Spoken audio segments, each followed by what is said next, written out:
خەڵاتی شەهید شیفا. داڕشتن و دروستکردنی لەلایەن حەمید نیکخا کە خەڵکی ڕۆژهەڵاتی کوردستانە ئەنجام درراوە.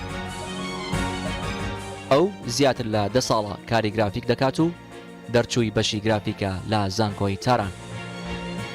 حەمید هەوڵی داوە جیا لە هێماکان ڕوخساری خەڵاتەکەیش تا ڕادەیەکی زۆر وەکو ڕوخساری شەهید شیفا بێت. پەیکەرەی شفا لە خودی شەهید شیفا بچێت. بۆ بۆنەوە ئێمە هاتین لە بدایەتەوە لە ڕەوشی معمولی دروستکردنی ئەو پەیکەرە چوینە بەرەوە کەواتە پەیکەرەیەک لە ئەندازەی واقعیە بە مۆم دروست ئەکرێت.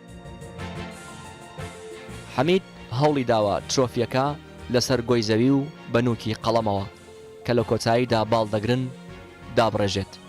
لە داڕشتنەکەدا لە شێوازی DLP و FDM کە دوو جۆرە لە پرینتی سێڕەهەندی کەڵکی وەرگرتووە تاوەکو وردەکاری تەواو لە ترۆفیەکەدا دەربکەوێت.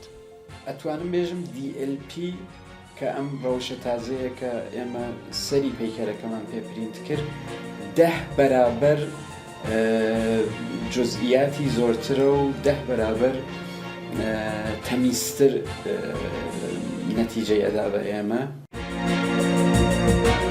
موزیکی خەڵاتی شەهید شیفا لەلایەن دڵشاد سەعیدەوە داڕێژراوە کە زیاتر لە 40 ساڵە موزیسیەنە و چەندین پرۆژەی گرنگی موزیکی وەکو پێشمەرگە و شنگال داڕشتووە.